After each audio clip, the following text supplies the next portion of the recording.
Welcome to day 3 of 21-day public speaking challenge. Today's focus is on gathering the materials needed for your yoga speech.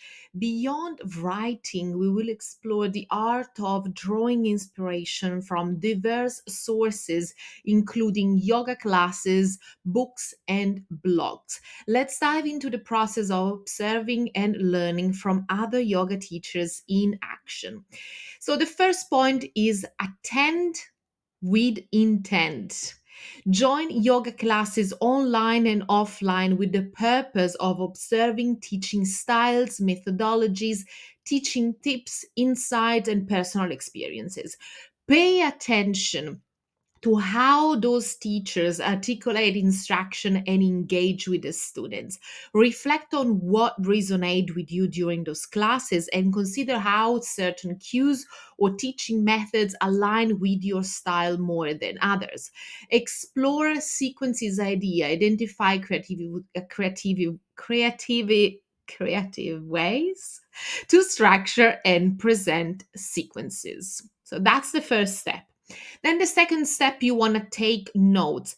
After the yoga class, if you attend offline, or during a class, if the intent is to take notes within the class. So if you attend online, you can take notes within the class.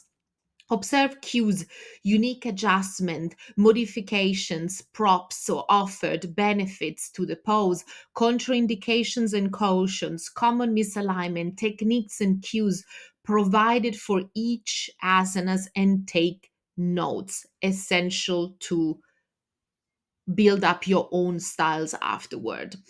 Adjustment and corrections. Example, the teacher noticed a student rounding the back in downward facing dog and gently guiding them into proper alignment, emphasizing bending the knees to lengthen the spine. Prop usage. Example, a teacher incorporated blocks to assist students in achieving a deeper stretch in Parsvottanasana pyramid pose.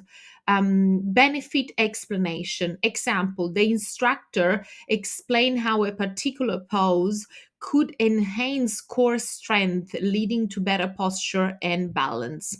Contraindications and caution. Example, before a twisting sequence, the teacher warned students with lower back issues to modify the pose to avoid strain or to do the pose but with caution. Techniques and cues. Example, during Warrior 2, the instructor emphasized extending your arms out to the side at shoulder height, parallel to the ground, palms facing down, reach actively through both arms, extending energy from your fingertips. So that's a great cueing and entry to the pose to Warrior 2. Common misalignments. Example, the teacher pointed out the tendency for students to collapse in their shoulders during a plank pose and offered cues to maintain engagement in the shoulders. For example, pushing the floor away while protracting your shoulders, so your shoulders are moving away from each other. Sequence of 5 plus poses, postures, asanas that sequence together resonate with you. Example, Virabhadrasana 2, Warrior 2. After that, Reverse Warrior. After that, Parsvottanasana, Revolve Side Angle. And then Vashisthasana Side Plank to end up into Wild Thing. So those 5 poses, if they resonate with you, just write them down into your sequence of 5 plus asanas. 3, explore class approaches and strategies. Analyze the structure of the class, including warm up, middle 1, middle 2, and cool down. Note how the teacher transition in between poses and create yourself a cohesive flow.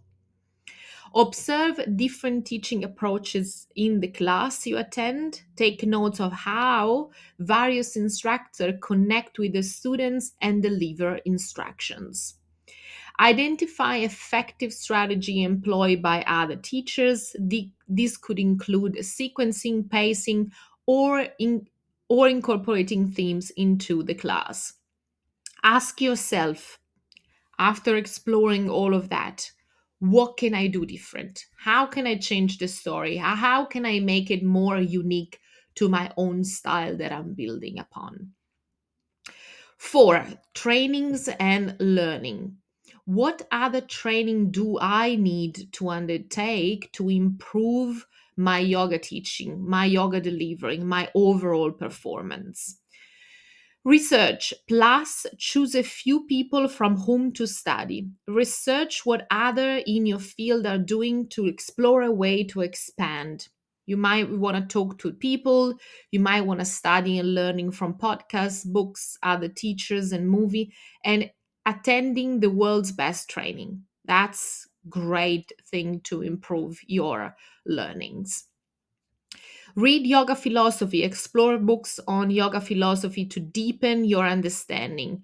Extract quotes, story, or concept that resonate with you. And those you can implement in the theme of your class or in your Dharma talk in your class. Read blogs or articles by experienced yoga teachers. Last point, point number 5, experiences, which translated is feeling, failing, and gaining. That's how I like to translate experience in general. Experience is all about applying, implementing, and tweaking what you learn from other yoga teacher, from mentors, from whoever you like to learn. Research and in Research and initial studies are essential. However, without feeling within your experience, you can't improve, understand, and master your teaching style. You don't become an expert just by reading or attending a course about public speaking. You need to feel how it feels to speak in public, to hold a class, to hold a safe space for your students. The same is true for social media, for example. You don't become the best social media strategies just by reading about social media strategy from the best author. You need to implement those strategies in your business and perhaps use YouTube or Instagram for firsthand. Whenever you are testing how you feel without the experience, within the experience, you begin to embrace mistakes, failures, and achievements to learn new things about yourself and the topic and make adjustment to continue what you love doing. Be careful. The ego plays a big role here. Whenever we push boundaries and threshold mental limitation, the ego most of the time sabotages us. So, experience means going beyond the comfort zone and embracing failure and mistakes. Conclusion. Gathering materials for your yoga speech is a dynamic process that involves immersing yourself in the teachings of other. By observing what others do, you will gather a wealth of inspiration to enhance your practice, your yoga teaching style. Remember, the goal is not to replicate, but to integrate those insights into your unique expression of as a yoga teacher. So, as always, stay dramatically different. See you tomorrow for day number 4. Ciao for now.